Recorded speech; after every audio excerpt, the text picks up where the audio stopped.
Hello, future people, and welcome to Great Uncle John's weekly video log. It is Monday, September the 10th, 2018. This is week 36, and it occurs to me this week that I haven't really explained, at least not recently, what I'm doing with this vlog.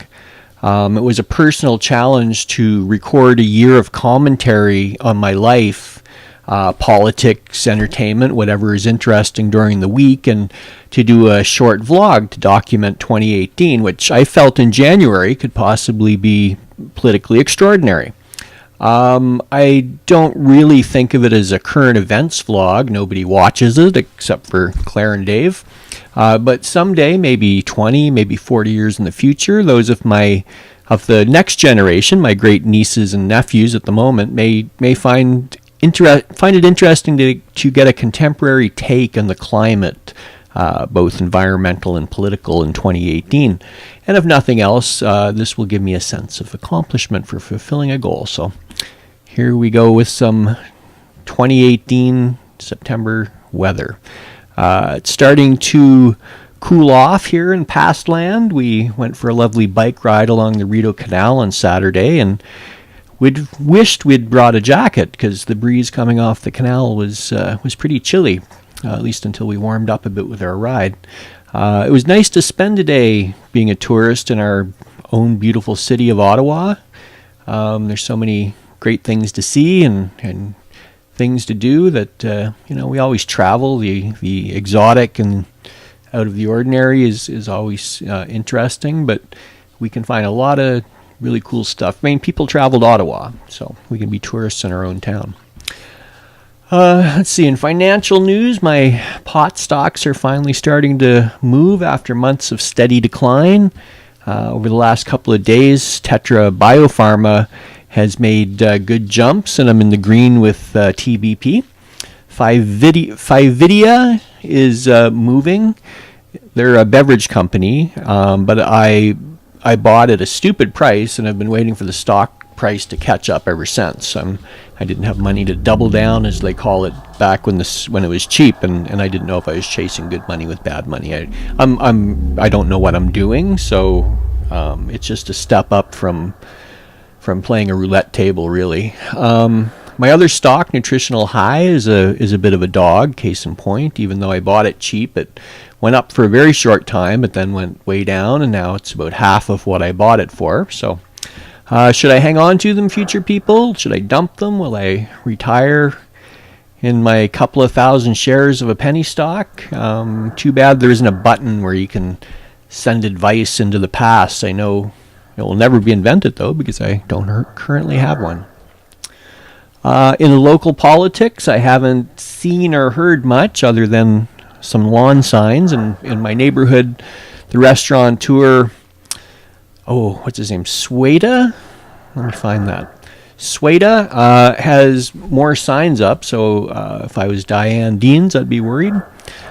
Provincially, the Ford government was told by a court that they couldn't cut half the Toronto Council seats, and the teachers' union is taking them to court over sex ed. I don't believe adhering to the law is an interest of this government. They are making political statements for the legendary and probably mythical base. If one of their goofy ideas loses in court, they can blame activist liberal judges, and they just try something else off the wall. I don't even believe governing is of central importance to this government. Maybe it isn't for any government. Perhaps re-election by any means necessary is the only goal. You achieve that by trying to please your base supporters while gathering in enough people who normally don't give a crap to tip the balance in your favor. So you pass or try to pass social policy that people can readily understand, certainly easier than economic policy, and you do things like dicker with sex ed. And I certainly agree with a modern, science-based, acceptance-based, sex-positive education curriculum. Many people don't, for one reason or another, and so that becomes what people focus on and what elections become won or lost over. I wonder, future people, whether or what effect technology will eventually have on government. It already feels somewhat obsolete and extraneous. By and large, yeah, extraneous? See, that's one of those words you're right, and you don't say often, at least I don't. And I always end up sounding like a hillbilly. Extraneous. It already feels somewhat obsolete, extraneous. I don't think it will be revolution that takes down government, but technology. There was no uprising and coup against video rental stores. We just didn't need them anymore. And I think we're a long way off from that. I don't see technological safeguards in place to protect the impoverished and vulnerable, and no social order can be legitimate until that is addressed. But I guess, way far in the future, people, do we still have representative democracy or worse in 2064? Federally, nothing pops to mind over the last week. Trade talks are still dragging on. I think Trudeau and Freeland were smart not to take Trump's baiting last week of getting the deal done immediately. And at the end of the day, I do think they need us as much as we need them. Perhaps not as much, but they certainly need us a lot, especially the northern states. So I think it'll work out. Speaking of Trump and bait, I think that big fishy is on the line right now. He's swallowed the hook, and Mueller's got him on the line, and we have the reports of him thrashing about in panic. Bob Woodward's book is out tomorrow, and probably most of the juicy bits have already been leaked and reported in the news, and that kind of sucks because, the same thing happened with Omarosa's book, and, it ruined some of the sense of surprise. But anyway, right now we have an anonymous op-ed in the New York Times saying there's a fifth column in the White House.